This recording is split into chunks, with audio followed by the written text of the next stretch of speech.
Iba-iba ang papel ng tao sa mundo. Ang papel ko, panatilihin ng katahimikan sa loob. Ayusin mga bilanggo. Malaman nilang sila yung mga tao pa rin. Ipaglaban ng karapatang ibinigay ng Diyos sa kanila. Ang karapatang mabuhay.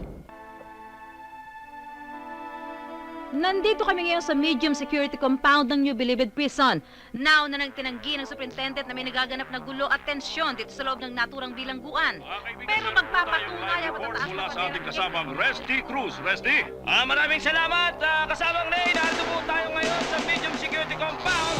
Live upang malaman ang katotohanan na muli daw nagbalik ang pugating si Angel Ama.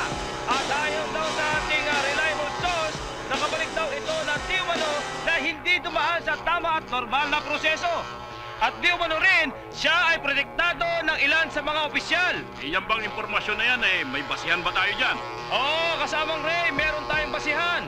Galing mismo sa loob ang impormasyon. Sa tingin mo ba, Resty, yan na ang pinangangambahang gyera pagkatapos ng nangyaring patayan sa maximum security compound na idinideny ng OIC ng Bilibid? Hindi ko alam, kasamang Ray, oras na lang ang makapagsasabi niyan kung ito na nga ang araw na yun. Kasamang Ray, yan na muna ang balitang may bibigay ko sa inyo. At ito po si Resty Cruz, nag-uulat live dito po sa labas ng medium security compound, New Bilibid Prison. Maraming salamat, Resty. Yan po mga kaibigan, narinig nyo ang ulat ng ating kasamang si Resty Cruz. Isipin nyo mga kaibigan, 100 taon nang nakatayo ang institusyong ito. Makasaysayan na ang lugar na yan. Abay, diyan pa nakulong ang lolo kong Guerrilla noong panahon ng Hapon. Wala ba talagang makukunang pondo ang ating gobyerno para wag na maibenta ang malawak na lupain ng NBP? Tsaka isipin nyo na lang, libo-libo yan. Paano ang proseso ng paglilipat niyan? Paano kung magkaroon ng takasan? Ang gagaling tumakas ng mga yan Tulad na lang ng bilanggong si Angel Ama na yan. Tumakas na, nakabalik pa. Baka mamaya sa mga bahay-bahay pa natin magsitaguan yan.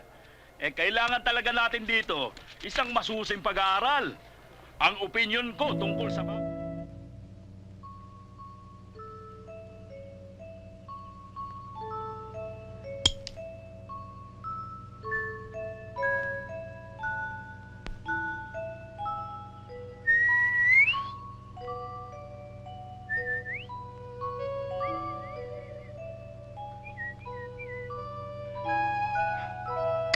Tagal naman.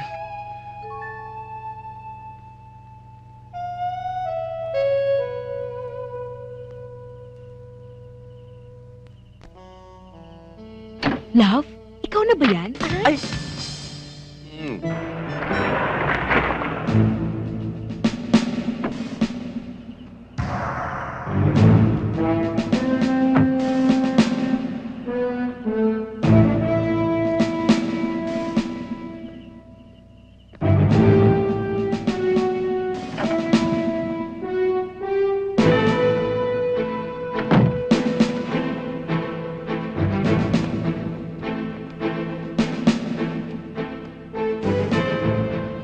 Mission accomplished, sir. Good work. Carry on.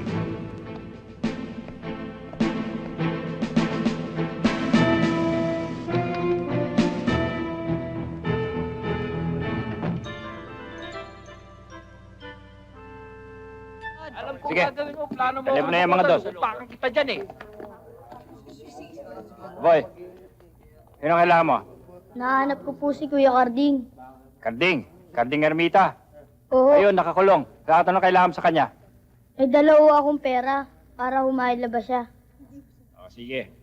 Oy, Karding, may bisita ka. O, sige, pasok na. Salamat ho. Ba't nandito ka? Oh, padala ni Ate Loleng. Pambayad mo daw dito. Saan kumuha ng pera si Loleng? Ewan ko. Basta nung dumating siya kanina sa bahay, nalalambot. Puro dugo yung palda niya. Alam mo, Kuya Carding, may suot siyang kwintas. Ang ganda. Ganyan kalaki, oh.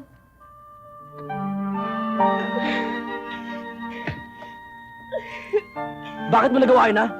Bakit sinira ang buhay mo? Hindi mo ba inisip mga pinangarap ko sa'yo? Kuya, nagawa ko yan dahil ayaw kitang maipit sa bilangguan Wala akong pakialam kahit mabulok ako sa kulungan. Hindi yun ang sapat na dahilan para sirain mo yung buhay mo. Sarili mo sa mga buitring yan. Ha? Ano ngayon ang pagkatao mo? Ha? Isa ka na sa mga na yun. Hindi ba kabilin-piliin ako sa'yo na huwag ka lalapit kay Pando? Ha? Hindi mo ako pinakinggan? Kuya, dalayo kitang makulong! Kawawa naman yung mga batang umaasa sa'yo! Kawawa naman sila! Kaya ako ginawa yun, kuya. Libag! Ding, tawagin mo sa aling Desta manghihilot ah. Patingnan mo si Loling. Magdilensya ka ng pera para sa doktor. Ding, siya magdilensya ka! May asikasuhin lang ako.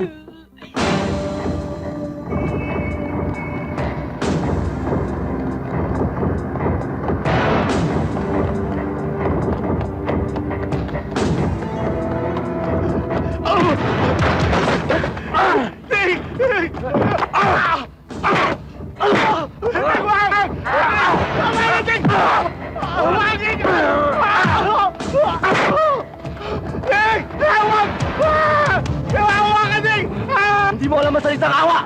Naawa ka ba kay Loling? 15 anyos lang yun! 15 anyos lang yun! Ilang bata na sinira mong buhay, ha? Ha? Hindi pa ako nakakapatay! Ngayon lang! Pabuhay ng mano kita!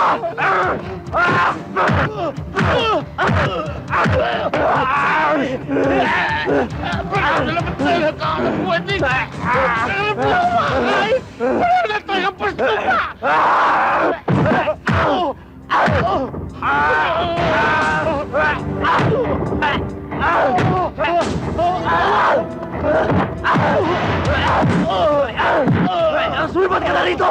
Ayoko lang makikita pagmumukha mo rito, Sir Mita! Ayoko nang maligas sa amoy mo rito! Buhay ka parang pao-pao mo na! Inaaklas ka na!